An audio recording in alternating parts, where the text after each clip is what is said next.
General machon luoro en ni joluo nogo ngero ni gimotamo wuoyi wadu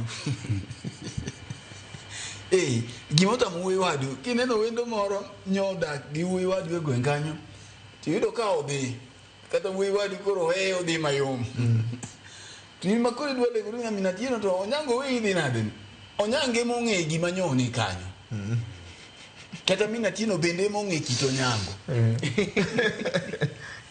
koro jogi te rwako Rigathi Gachagua tamogi nikech kamoro amora modhiye to en koko koro Munyacha oluore Ouru bende pod en godo gi ywaruok kacha koro mae kete kama tek ting'eyo ni transition mar Mount Kenya ni kanyocho Ouru wuok nyeo kobedo mayom dine Uhuru Kenyatta riwre gi Rigathi Gachagua kaito koro noweyo ne kingpin molaro ni yo mayom koro no mako Mount Kenya te mak mana ni bedo ni siasa mokalo nyodhi kaka nodhino koro tamogi koro kwith mar Uhuru Kenyatta en jatend piny man gi mwandu mathoth jok motene bende thoth kwith mar Moses Kuria gini bende niti gimbe giluoro jalne ni ponono gidhire to biro thung'ogi koro Rigathi Gachagua weche miluongo ni mag dictatorship gi nyo bedo matek nikech king'iyo gi to iluongo ni democracy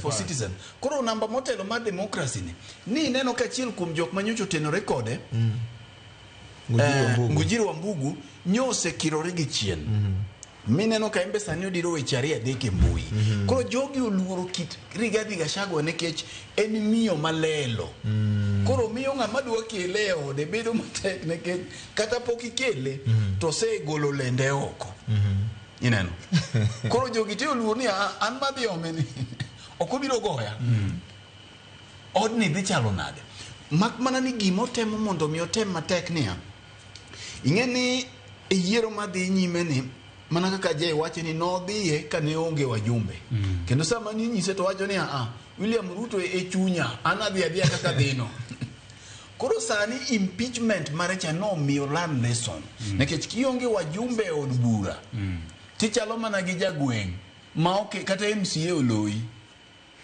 e kor gweng' ok awach ni MCA onge oteku lakini kionge gi wajumbe to in ng'ata mae momiyo ji dwaro ga telo kata mana kanisa ng'ato dwa nobedi e secretary ng'ato dwa ni embo obedi mokeno donge kesa miyo wacho gi kanisa to ji igoye kura anja keno dak jiwe tiende ni sama in gi lemo to kakoro ji obetie mesa tipenji ni inibiro gang'o inibiro gadi lwenj Mount Kenya no ok dhi bedo ne mayot gima miyo ok dhi bedo ne mayot nikech ok onwang' Mount Kenya ni te kaka nineno Uhuru noyude e lwete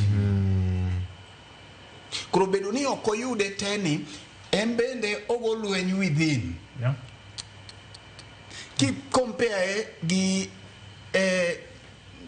Matiang'i to Matiang'i koro loye nikech Matiang'i kata nigi kura 5 to ene okapu achiel moloyo kura milion 5 mokere mae miya dwa nyisi kama jalo mora penjo ni to siasa dhi chalo nade mbele ka sani makoro IBC bo oselosine no temo mondo los gigi mondo mi odhi opimo godo pi to ka pok opimo pi Victor nyalo biro bedo mamor kata mor William Ruto ka Rigathi Gachagua ochung' kendo William Ruto nyalo temo matek ndiko neno kaka pap chalo mondo mi gonye Rigathi Gachagua thuolo mondo dhi ochung' nekech ong'eyo ni kochung' to Kalonzo bo dhi ochung' to dhi bedo ne maber ong'eyo maber ni Uhuru Kenyatta gi Matiang'i ok nyal tedo gi Rigathi Gachagua e agulu achiel machiemo chiegi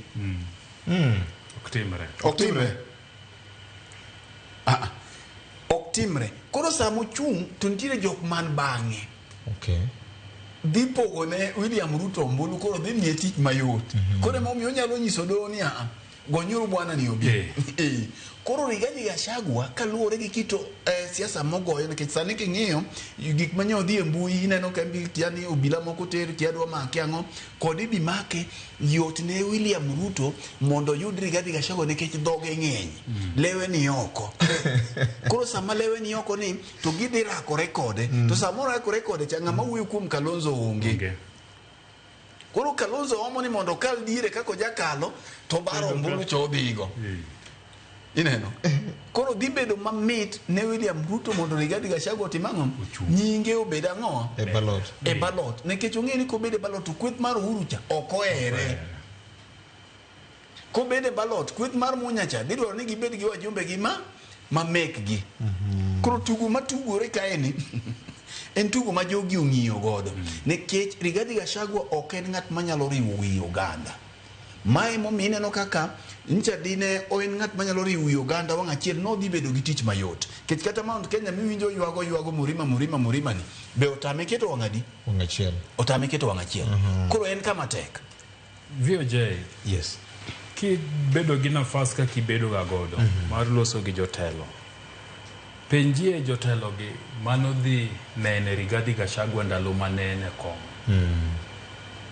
Ong'ama chalo nadi to noloso gi nade.